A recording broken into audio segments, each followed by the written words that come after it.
Hello, Eagle Nation. This is your boy, the Almighty One, bringing you a disturbing video of Week 9 performance. Philadelphia Eagles played the Jacksonville Jaguars in a sloppy game, 28-23. They won by 5 points, a measly 5 points. But before I begin with the statistics for both teams, don't forget to comment, like, share, subscribe to this video. Please smash those likes. Please smash the likes. And please hit that notification bell on top. That helps a lot. Thank you very much. Alright, let's jump right into this mess that the Eagles have won today. Like I said in the video, the Eagles won this game 28-23, won by measly 5 points. And I'm going to go ahead and get to the statistics of this game, because I could tell you the stats of this game is not very impressive between both teams, quarterback wise, and among the other performances that I'm going to give probably a grade to at some point in this video. Alright, I'm going to go ahead and start with Jacksonville Jaguars. Trevor Lawrence was 16 of 31 for 169 yards, no touchdowns. Then the running back had 3 attempts for 24 yards, and then the tight end Evan Ingram had 5 catches for 45 yards, no scores. Okay, now when the Eagles had Jalen Hurts was 18 of 24. He threw for over 40. He threw for more than 40 passes in this game for 230 yards, two touchdown scores. Should have been more points than that, but we'll talk about that later in the video as well. Saquon Barkley was the most impressive with 27 attempts for 159 yards, 1 score, and Devontae Smith had 4 attempts for reception for 87 yards, 1 score. Jalen Hurts' touchdowns came on a pass to Barkley, which I'm going to discuss later in the video because I just told you about the runs. And Smith had the other reception, so he threw 2 touchdown passes, no turnovers in this game. I thought he threw a pick, or I might have misheard what the commentator was saying, because I thought he threw. They say he fumbled the ball, so apparently I was wrong. The only fumble that occurred was the Saquon Barkley fumble, which I discussed in the video as I get further into depth of this video as far as stats concerned. Okay, here we go. Now I'm getting to the Jaguars. That's what I'm going to start with first. I've already mentioned Trevor Lawrence, but he threw no touchdown, but he did do 2 picks in this game, and one of the picks was by the last pick, the game-saving pick, was thrown to the receiver out of the backfield, but it wound up being the Kobe Dean with the first pick. The first pick was by Bond, the linebacker. Okay, the tight end on wide rushing. Efting had 3 for 24 yards. 16 was the long no score. Bisbee was 8 for 22 yards, 2.8 average. 10 was the long. Lawrence was 5 for 8, 1.0 yards, and 4 was the long. And he did score 2 touchdowns on the run, which made the difference of the ones he made the difference of the touchdown he didn't throw by pass. And Johnson was 2 for 6, 3.0, 6 for the long, no score. Okay, his receiving. Ingram, the tight end, 5 catches, 45 yards, 9.0 average, 24 for the long, no score. Washington, 341, 13.7, 18. Tramiel was 3 for 2 for 40, 20.0, 22, no score. Thomas, 2 for 22 yards, 11.0 was the average, 8-16, no score. Jones, 1 for 10, 10.0, 10, no score. Efting, 2 for 6, 3.03, no score. And Farrell, 1 for 5, 5.05, no score. All right, hit the defense. Now, I think Hurts was sacked quite a bit in this game. So I'm gonna go ahead and get with it right quick. Okay. What's the guy named? The linebacker name is Olukon, whatever his name is. I think I butchered his name. He had 8 tackles, 1 assist, no sack, no interception, no forced fumble. It's in that order per player. The Miller, I think that is that Von Miller. That can't be Von Miller. It might be.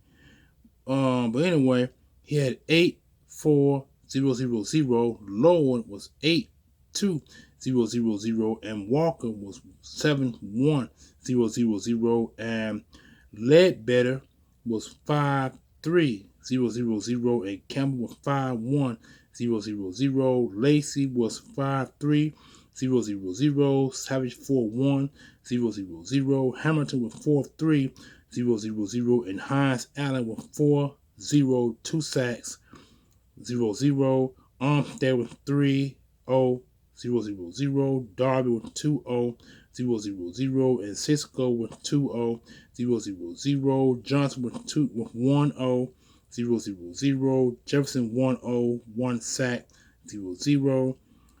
Cole was 1-0-0-0, and Jones was 1-0-0-0.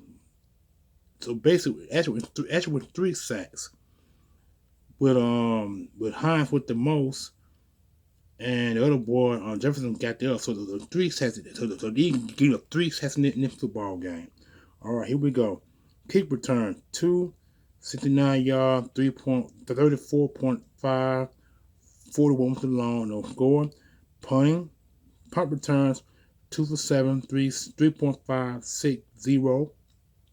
Washington 4.040. No kicking, but 1 return. Punting was 5 catching for 238 yards, 47.6, 56, 0, 3 inside the 20. All right, that's the Jacksonville. Then they get to the Eagles. Like I said, none of these stuff was really impressive. But and I also mentioned Jalen Hurts, but he had yards per average was 9.6, 2 touchdown passes, 132.3. That's the rating that he got. That's his third highest rating game this season. Okay, Barkley had 27 catches, 27 attempts, 159, 5.9, 21 long, 1 score. Hurts was 13 for 67 yards, 6.2, 21, 1 touchdown. Gaineswell was 5 for 9, 1.8 with the average 3-0, and then Smith was 1 for 2, 2.020. So the only touchdowns in rushing was scored by Hurts and by Barkley. Like I said, the 4 touch pushes, the 3 touch pushes that they did today, they all got reneged by Jacksonville Jaguars, who I believe discovered a way to stop the touch push. It started in last week's game against the Bengals, but the Jacksonville Jaguars put it in perfection, and they stopped the touch push. Like I said, to me, I don't think we got the personnel wise to handle the touch push, because now you got smallish guys going for that and not doing an excellent job in perfecting the play. So they need to figure out some way to better ties that touch push. Instead of going up the middle all the time, they need to figure out some way to come up with better plays out of the touch push. But if not, it's gonna get pushed back every game we play going forward into the season. Okay, receiving. Smith, he had the most. 4 touches, 4 receptions for 87 yards, 21.8, 48 with long, 46 with long, 1 score. Barkley, 3 for 40, 13.3, 20 with the long, 1 score. Now back to Barkley, like I was talking about. Barkley had 199 total yards from scrimmage. He had 159 rushing today, and he had 40 yards in reception today. So that's 199 total yards from scrimmage. Um, 13.3, 20 with the long, one score. Um, Dawson had one catch for 36 yards, 36.0, 36 with the long, no score. I'll be glad when he finally get a touchdown in this game, in the rest of the game going forward. Brown had two for 36 yards, 18.0, 20 was the longest, no score. Brown got hurt in the second half of this game. They say knee banged up, so I'm hoping that the knee ain't that serious. They took him in. They took him in, and they say after he injured the knee, he came back out and then went back in because they said his knee folded up. I think with the left knee. I think his knee folded up, and so he was questioned the rest of the game, and so they decided to keep him out for precautionary cautionary reasons because they said his knee swelled up. So no, not exactly sure how bad it swelled up, but I pray hope that he's okay and be ready to go against the Dallas Cowboys, who I'm going to discuss in the video as well. Calcaterra, 5 catches, 30 yards, 6.0 average, 10 with a long no score. Now that's the thing about it. Calcaterra, he coming on. After he got about 300 yards receiving, which is a career for him, because he started coming on late out of the bye week. I think he had about 200 or 300 yards receiving, which is good for him. Gaineswell was 1 for 1, 1.01, no score. Smith, that's a 9 Smith, 1, 0, 0, 0, 0, 0. And Van Zimmerman, 1, 0, 0, 0. Oh, Van Zimmerman also went out with a concussion. I hope he's okay. I hope it ain't that serious. I ain't knew he had a concussion. So that's really bad when you're missing your multitask player who can play linebacker and play in the backfield of the running game. That's one of the reasons why Barkley got a little bit of banged up, because he didn't have a lead way. So now I'm praying and hope that he's okay. See, this is why I say we need a line. This is why I say we need a fullback. We need a pure fullback. They can put Van Zimmerman back at linebacker because the guy is athletic. Put him back at linebacker and draft a fullback in next year's draft. That's my opinion. Okay, now here's the defense. Defense was terrific in my opinion because they kept the Eagles in this game. Zach Bond, 10, 3, 0 sacks, 1 interception, 0. Blankenship, 5, 3, 0, 0, 0.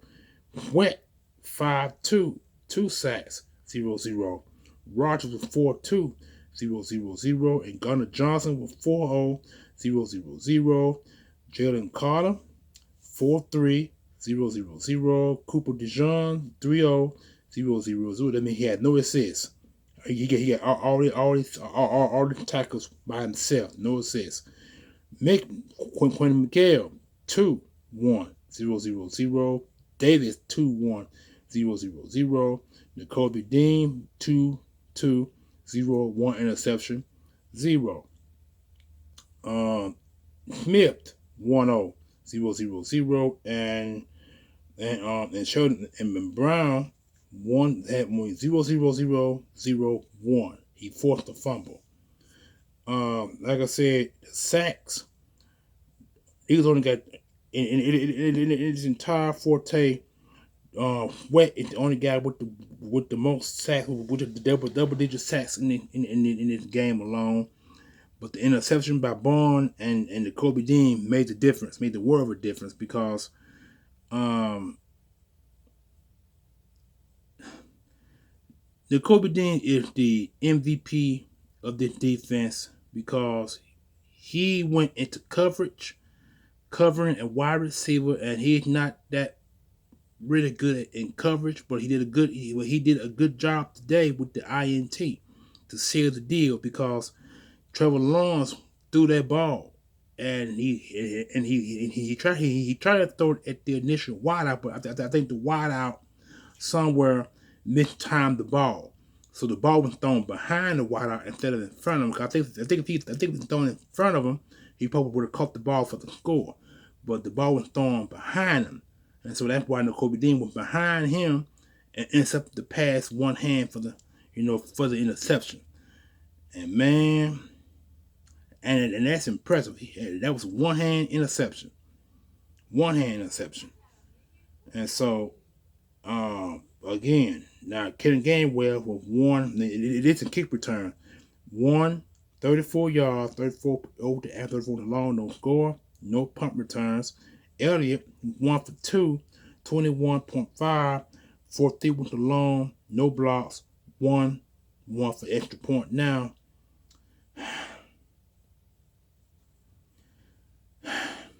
how can you actually freeze your kicker? See, this is why Nick Sirianni does not need to be calling plays. He really does not. And he froze the kicker, and he missed 2 initiative kicks. A 50, I think it was a 50-some yarder that he missed, and he missed the 40-some yard. He missed 2 kicks, but he did kick the extra point. But he 1 for 2, which means that of the 3 kicks, you missed 2, but you only made 1. That is really, really, really terrible, and that does lower his percent because Jake Elliott's percentage is way above 30%. But when you miss 2 kicks, 2 initiative kicks after being blown for a timeout, and 2 of those kicks, it drops your average below the average that you normally do make, and that's really and that was really, really sad. That's why Nick does not need to be coached. And Brian Mann with 3 for 146 yards, 48.7, 54 with the long, no touchback, and he had 1 inside the 20. And those are your statistics in this game. But man, look, I really don't know what to say about Nick Sirianni. I don't, cause his praise was in the second half. If you guys notice, when Kellen Moore called plays, he put Jalen Hurts under center, and when you put him under center, the plays goes real well. Those 2 plays that he was under center, Barkley had some pretty good, decent runs. But when he's in shotgun formation, 80% of the time, teams know what you're going to do. That style of offense is predictable, so you shouldn't be playing that because you play it only when you are behind. But you were not behind. You had to score 22 to what was it, 22 to 3? I think that's what it was, 22 to 3, 22 to 10. One of them we had the lead. And you squandered the lead in the fourth quarter of the game. Man, this was a nail biter. It really was, or a toe biter, however you want to put it. If you treat your toenail or your fingernails, that's your opinion. But either way, it was a nail or a toe biter. The game could have gone. It could have gotten out of hand. It damn near went out of hand. If not for the 2 interceptions that were given, one by Bond and one by Kobe, this game probably could have been blown way out of proportion because Nick Sirianni does not know how to call play. He is a bad, horrible play caller. He really is, and he needs to leave play calling alone. Let Kellen Moore call these offensive plays so we can win games by a great, great margin. Every time that Nick Sirianni calls a play call, you really can tell because he's in shotgun formation. He's not on the center. That's how you can tell between the both play callers. One play caller is trash and one is excellent on the money. It protects Hurts, it protects the running back, Barkley, and they also give the receiver chances to get downfield, get open for the pass play. Tight ends as well. A running back go out on the screen. They can catch the balls and get 5 to 10 yards without being touched. And that's when you're on the center. But when you are in shotgun formation, you're predictable because teams are going to watch where the ball goes. If the running back gets the ball, he going to get popped for negative yards. If wide receivers try to go for the ball, two things are going to happen. They're going to knock the ball down or go for the INT. And one of these games, Hurts, luckily he threw the ball and he was in shotgun formation. He threw the ball and the ball was damn near picked off by a linebacker. Luckily the ball hit the ground and that notified the INT. It is so many negatives in the first in the second half of this game. I mean, we can sit here and point out negatives all day. We can point them out all day. But when it's all said, boy, and done, the Eagles win. The Eagles squeak this game out. And it is so sad that we squeaked this game out. 28-23, that 5 points. I mean, Nick Sirianni can stop calling plays. He gonna get his ass busted tomorrow on WIP 94. He gonna get his ass busted. The team's gonna coach me the fans chew him out because it was so many boos in this game. Because for every tush push that was initiated, the fans booed because teams have found a way to stop it. They really have. And if you look at these last tush pushes the Eagles have done, if you look at the opposing team, the opposing team had gotten lower. They had gotten way lower. And when you get lower, you can rise yourself up, and that prevents the ball from going over the defensive line for the score. Or if you try to squeeze one going left and right, teams are finding ways of getting it and pushing you and putting you from getting it. So they have found a way to do it. They found a way to stop it now. So the Eagles need to figure out some way to get some points off the touch push without the initial push going in. If you ain't got the personnel to do it, you need to stop the touch push altogether because don't get me wrong, Jurgens is a pretty good center, but I don't think he's that strong yet to initiate that because it took Kelsey a long time to master the touch push before it's getting lower than low, so the touch push could actually happen. But teams have found a way to do it now, and they're initiating the stop. So that needs to change. And man, this is just really this is just really sad. And I'm tired of the touch push. I put it on my Facebook page. I'm tired of it. They need to stop it all together because teams going forward now is going to look at that, and they're going to do the same thing that Jacksonville Jaguars did. The same thing. I'm telling you. And if they stop it the first time you do it, you need to put it to rest and find some other play on 4th and 1. If you're going to go 4th and 1, do it another way. Get rid of the touch push on 3rd and 1 and 4th and 1 plays. You need to get rid of it. You really do. And that hurts. It really hurts. Man. But anyway, I'm going to end the video on a high note, guys, because this week 9 performance by far was the worst that I've seen all season. How can you beat the Bengals, who were a better team, and play to the level of an opponent that's lesser than you? I really don't get it. I don't get it. Now you got the Cowboys coming up. Now this is a division game, and then after the Cowboys, you got the Washington Commanders, who just won, who are now 7-2. They lead the division by us, by 3 or 4 by the Cowboys and the Giants. Eagles, y'all need to get yourself together.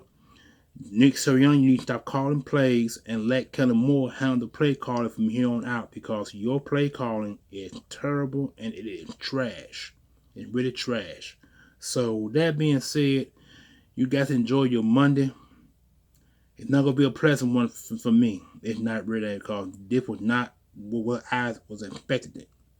They said that are the Eagles going to continue to play at the lower competition, and they were right. They did because the Jaguars were 2-6 coming into this game. They were 2-6. Now they 2-7 because we squished this game out by a nail biter by 5 points, 28-23.